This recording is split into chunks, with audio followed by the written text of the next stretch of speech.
Hello friends, welcome back to the YouTube channel dictation club. आज का dictation आनंद मासिक पत्रिका अंक 21 से लिया गया है, जो कि 4 स्पीड 80 शब्द प्रति मिनट, 90 शब्द प्रति मिनट, 100 शब्द प्रति मिनट और 120 शब्द प्रति मिनट की गति से डाला जाएगा।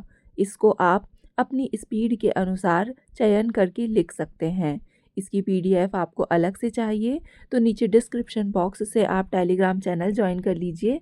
वहाँ आपको इसकी लिंक पिंड मिल जाएगी। और आपको अगर डिक्टेशन पसंद आता है तो वीडियो को लाइक कर दीजिए और चैनल को सब्सक्राइब कर लीजिए। तो ज़्यादा समय ना लेते हुए डिक्टेशन स्टार्ट करते हैं 5 सेकंड के बाद।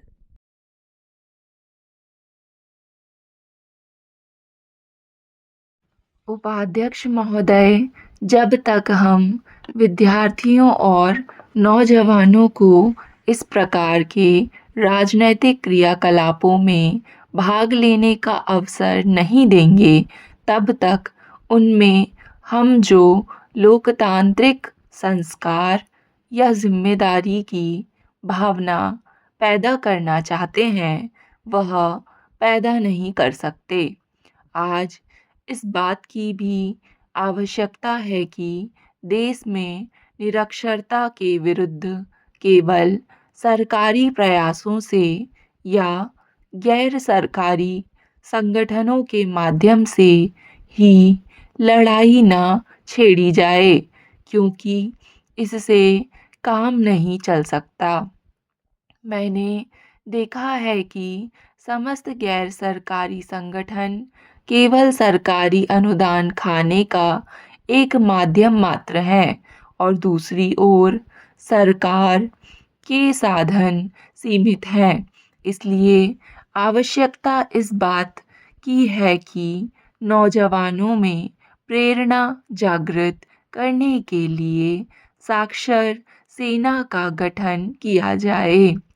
देश में इसके लिए व्यापक आंदोलन हो, जिसमें इस देश के नौजवान समयबद्ध कालबद्ध एक समय सीमा के अंतर्गत पूरे देश को साक्षर बनाने का संकल्प लें। सरकार इस दिशा में पूरी ताकत लगाए। इसके अलावा भूमि सेना का गठन भी हो सकता है। अभी हमारे उत्तर प्रदेश के मुख्यमंत्री ने उत्तर प्रदेश में भूमि सेना का गठन किया है।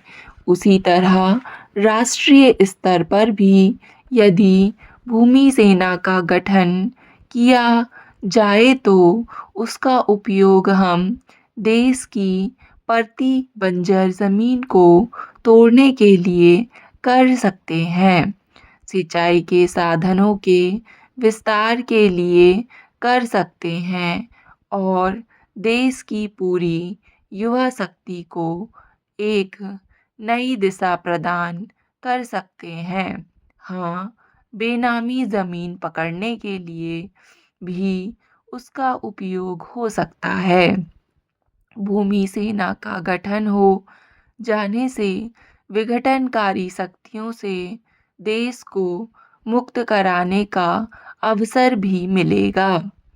आज जब हम युवा नीति की बात करते हैं तो इसे अलग करके नहीं देखा जा सकता। इसके लिए आवश्यक है कि हम अपनी वर्तमान व्यवस्था में आमूल-चूल परिवर्तन लाएं, क्योंकि यदि हमने देश में साक्षर सेना बनाई, भूमि सेना बनाई तो उसका उद्देश्य क्या हो? आज हमारे समाज में जिस तरह की विषमता है, हमारे समाज में जिस तरह की संस्कृति फल फूल रही है कि जो जितनी ज़्यादा मेहनत करेगा, पसीना बहाएगा, वह उतना ही खाने को मोहताज रहेगा और दूसरी ओर जो जितनी कमीशनखोरी करेगा, इधर का माल उधर करेगा, वह मज़ा करेगा।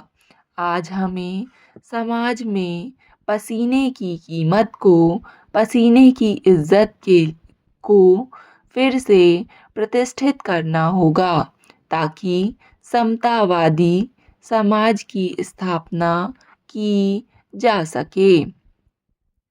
सभापति महोदय, महिला आयोग बिल इस सदन में 22 मई को लाया गया और 28 अप्रैल को हमारी सरकार ने एक कॉन्फ्रेंस का आयोजन किया और उसमें पूरे देश के लोगों को और महिलाओं के क्षेत्र में अगुआ लोगों को आमंत्रित किया।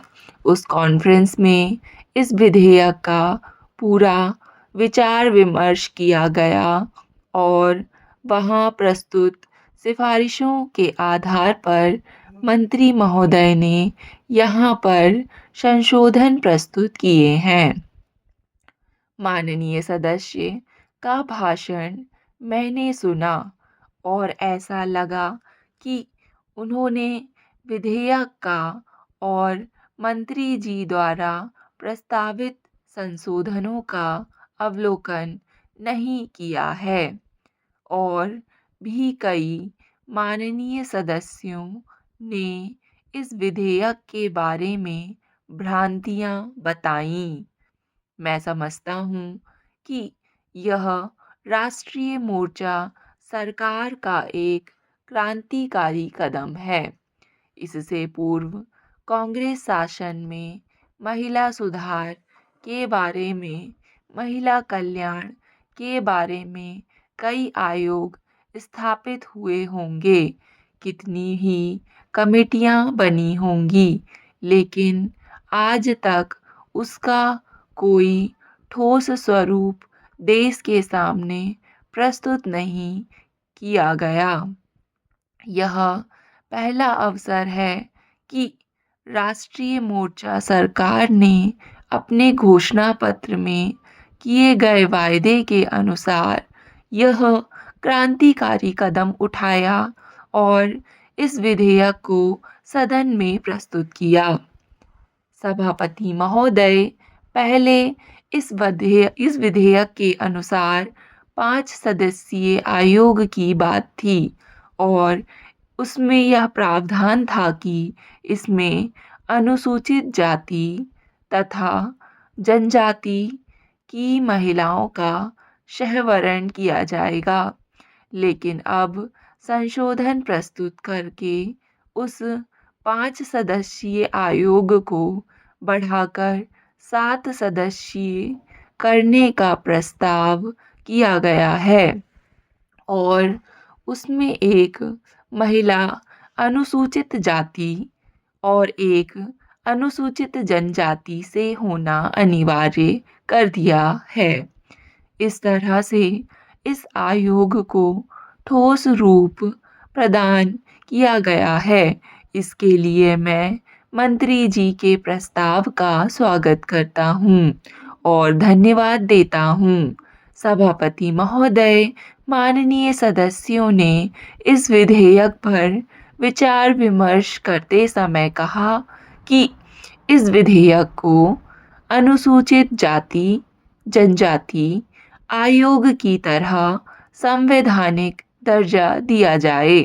मैं इस विचार से सहमत हूँ, लेकिन यह पहला कदम है और यह स्वागत योग्य है और इसको जो संवैधानिक दर्जा प्रदान किया गया है उससे यह अपने आप शक्तिशाली है और उसके लिए मैं धन्यवाद देना चाहता हूँ।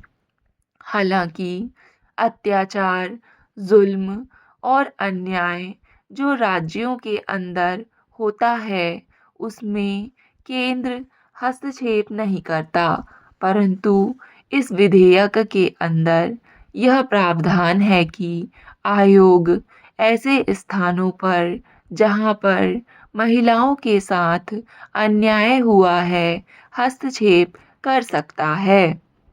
महोदय, सरकार में जो लोग सत्ता के शिखर पर बैठे हुए हैं उस पर पीठासीन हैं, वे केवल नौजवानों को अनुशासन की शिक्षा देते हैं।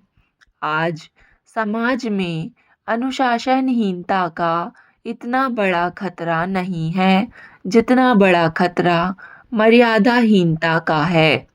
इसका कारण यह है कि हमारे समाज में जितने ताकतवर लोग हैं, वे अपने लिए नियम नहीं बनाते, उसका वे स्वयं उल्लंघन करते हैं और वे चाहते हैं कि जो उनके अनुज हैं, कमज़ोर हैं, केवल वे ही नियमों का पालन करें। इसलिए मैं इस बिल में सबसे पहली बात कहूँगा कि नौजवानों में राजनैतिक चेतना जागृत होनी चाहिए और इसके लिए जो अनिवार्य शिक्षा है, मैं उसका समर्थन करता हूँ। मैं यह मानता हूँ कि नौजवानों को शिक्षा का अधिकार होना चाहिए। साथ ही साथ छात्रावास में जो पौष्टिक आहार की बात है, उसकी सस्ते दर पर व्यवस्था होनी चाहिए। विद्यालयों और विश्वविद्यालयों के प्रबंधों में नौजवान का, विद्यार्थियों का योगदान होना चाहिए। हाई स्कूल से एमए तक सारी शिक्षण संस्थाओं में सिद्धांतत के आधार पर छात्र संगठनों के गठन की समुचित व्यवस्था होनी चाहिए। डिक्टेशन पसंद आए तो वीडियो को लाइक तथा चैनल को सब्सक्राइब ज़रूर करें। धन्यवाद।